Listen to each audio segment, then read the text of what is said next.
कल्याण डोंबिवली महापालिका हद्दीमध्ये महारेरा नोंदणीच्या घोटाळ्यामधील 65 इमारती ही कारवाईच्या रडारवर आहेत आणि या बेकायदा इमारतींमधील 6,500 रहिवासी बेघर होणार आहेत। कल्याण डोंबिवली महापालिकेमधील 48 इमारतींना नोटीस सुद्धा बजावण्यात आली आहे आणि या इमारतींमधील रहिवाशांना 10 दिवसांमध्ये घरं खाली करण्यास सांगण्यात आलेलं आहे। या इमारतींमधील रहिवासी हवालदिल झाले।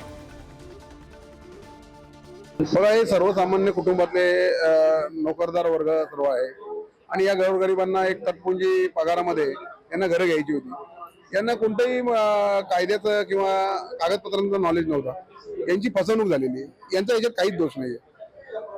महानगरपालिकेच्या रेराच्या साईडवरती, महाराष्ट्र शासनाच्या रेराच्या साईडवरती हे बनावट रेरा प्रकरणामध्ये यांनी बांधकामाचे कागदपत्र पडताळणी केली तेव्हा ऑनलाईन दिसत होती।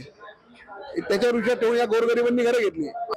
ज्यांनी चुकीचं काम केलं, ज्यांची फसवणूक झाली आहे त्यांच्यावर कारवाई सुरू आहे। ज्यांनी फसवणूक केली त्यांच्यावर कोणतीही कारवाई होत नाही। हा कुठला न्याय आहे? केडीएमसी मध्ये गेल्यावर आमच्या प्रॉपर्टीवर सह्या घेतल्या। प्रॉपर्टीवर सह्या घेताना प्रॉपर्टीवर विचारले नाही कधी आम्हाला की तुम्ही अनलिगली घेतले का, लिगली आहे का। नाही, जेव्हा तुम्ही अधिकाऱ्यांनी सह्या केल्या तेव्हा विचारलं नाही की सह्या घ्या तुमच्या केल्यात त्या आम्ही प्रॉपर्टी लिगली नाही अनलिगली आहे। आता ते लोक 3 वर्षानंतर झोपेतनं उठले आणि बोलतात की तुमची बिल्डिंग अनाधिकृत आहे, इलिगल आहे। ह्याच्यावर 3 केस चालू आहे, जागेचे केस आहे, हे केस आहे, ते केस आहे। आम्हाला 1 आठवड्यापासून बार बार पोलीस स्टेशनला घेऊन जातात ते, आम्हाला थ्रेट करतात की तुमची बिल्डिंग इलिगल आहे तुम्हाला तोडणार, तुमची बिल्डिंग इलिगल आहे तुम्हाला तोडणार। दर 2 दिवसाला ते लोक आमच्या घरी येतात आणि तारखावर तारखा देऊन जातात। आम्ही जाणार तर कुठे जाणार?